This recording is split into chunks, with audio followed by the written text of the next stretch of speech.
Okay, here I am. Judgment is not going to be on the liquid, but the matzo ball texture, the look, and the taste. Good thing we're not making souffles. Yeah, wow. You need a little bit of egg white to get a little bit of lift in these things. Otherwise, they'll be cannonballs. Not necessarily. I heard somebody open up a can of seltzer water. That's a classic technique for putting a little bit of air into your matzo ball. The only contestant using onions, so. And I'm using a recipe that was handed down to me from my mother and her mother and maybe even her mother. So it goes back a number of generations. I personally like to use egg matzo because it gives it a better flavor and taste. No one else is using egg matzo.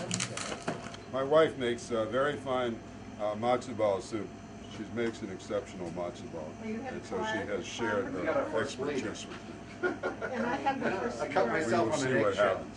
I was thought about using green food coloring, but I didn't do that. Matzo ball making is strictly from the heart. That's why they taste so good when they're handmade from the heart. Abyssal, this and abyssal and that. And you just mix it all together. This is a great part. This is real matzo. You don't get any more matzo balls than this. A little bit of matzo meal.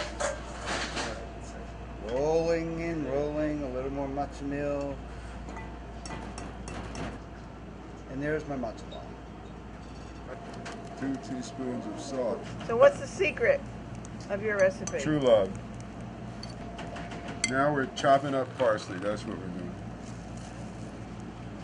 This is carefully selected parsley. You can see the colors. Tricolor. I was looking for something non-traditional.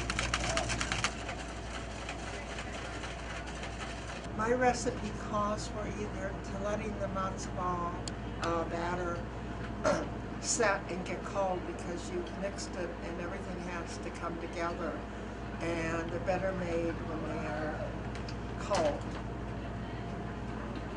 I've always used a recipe that my mother always used, which was on the back of the matzo meal box, but with a little bit of an enhancement with some ginger or some dill, depending on what she had in her spice cabinet. And at home I would make it with schmaltz, but here because it has to be carved, we're using vegetable oil. I made 11 balls. They're going to go in the refrigerator for at least 20 minutes.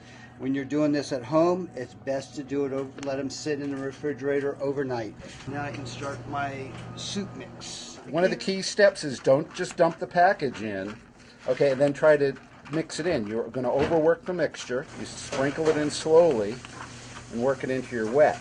If you overwork this dough, it's not going to rise. So I'm making a tricolor matzo ball, so there'll be spinach, tomato, and turmeric matzo ball. Green, red, and yellow. Right. Dried mushrooms.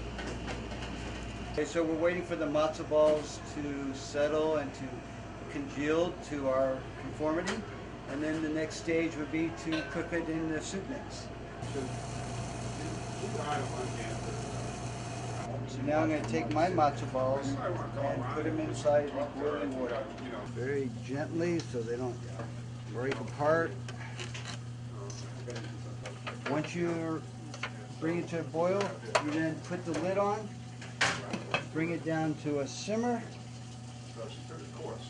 20 minutes, and you're done. The key is you do not lift the lid.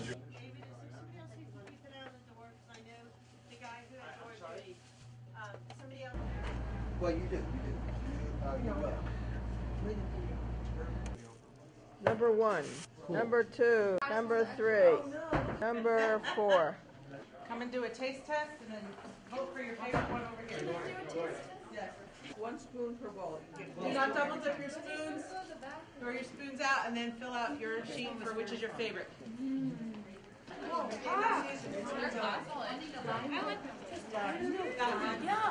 My favorites are 1 and 2.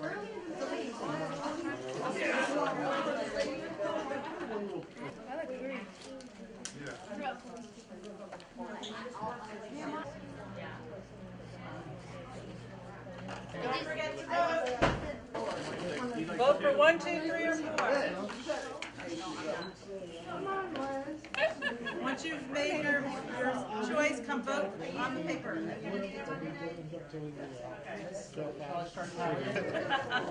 we voting which one's the best? Boy, that's tough.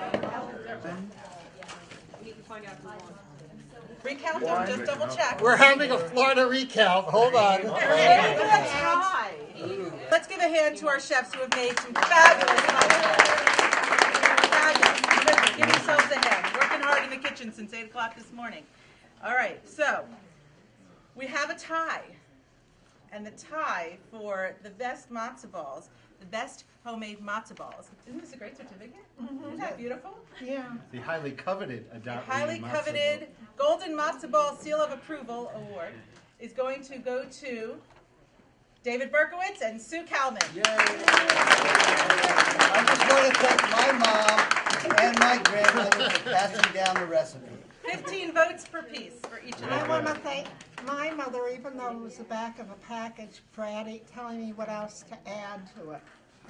This, always, I didn't like the greens, but I like the yellow ones. I thought the yellow ones were good.